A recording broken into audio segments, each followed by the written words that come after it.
Dear friends, there is a beautiful story about Jesus' ascension into heaven. After his ascension, Jesus was surrounded by the holy angels who began to inquire about his work on earth. Jesus told them about his life, death, and resurrection, and how he had accomplished the salvation of the world. The archangel Gabriel asked the Lord, "Well, now that you are back into heaven, who will continue your work on earth?" Jesus said, "While I was on earth, I gathered a group of people who believed in me and loved me. They will continue the work of spreading gospel and carry on the work of the church." Gabriel was perplexed and said, "You mean Peter, who denied you 3 times, and all the rest who ran away when you were crucified? And what will you do if your plan doesn't work? Don't you have a plan B?" Jesus said very calmly, "I have no plan B. I am counting on them, and it must work." Yes, dear friends, Jesus was right. He had no other plans than to depend on his followers and his disciples to continue the good work. Today's gospel tells us that with his return to the Father, Jesus completes his mission on earth. But before he ascended, Jesus entrusted to the disciples the mission of preaching the good news and evangelizing the whole world and bearing witness to him with their lives. The mission is given not to a selected few people, but to all believers. And so to be a Christian means to be a proclaimer of the good news. That is why the Lord said, "Go out to the whole world and proclaim the gospel to every creature."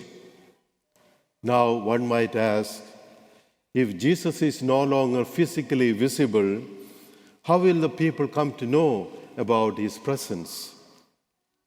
The answer is that Jesus wants to make himself present through his followers, his disciples who are going to be the witnesses to the risen Lord.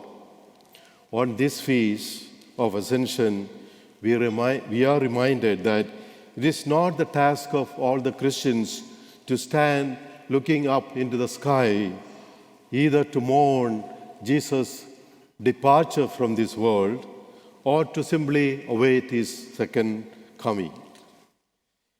Therefore, our role is to get to work, to do the ministry of the Lord and wait until his second coming. And remember, Jesus is counting on each one of us.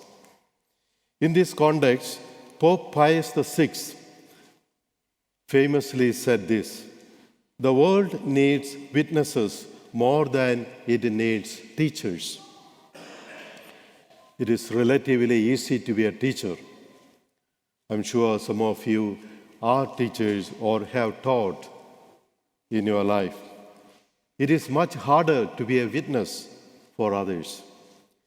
In fact, the world is full of both true and false teachers, but has very few witnesses. Between these two roles of teaching and witnessing, there is the same difference, that of saying one thing and doing or actually doing it, because actions speak louder than words. The witness is one who speaks with his or her life. A believing father and mother must be the first witnesses of faith to their children.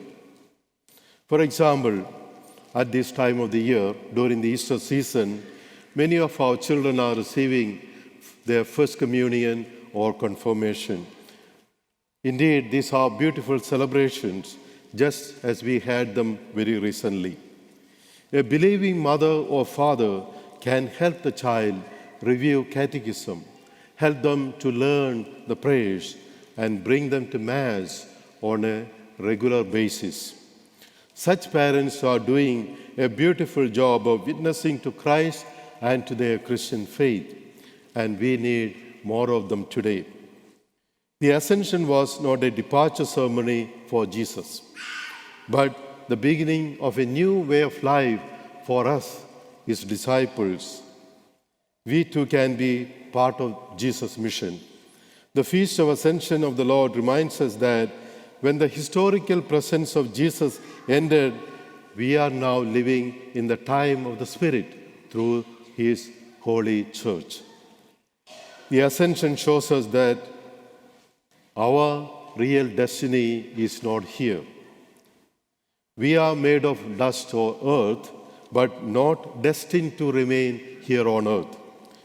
Heaven is our true home. And therefore, St. Augustine tells us, our hearts are restless until they rest in God. Let me repeat that. Our hearts and souls are restless until they rest in God.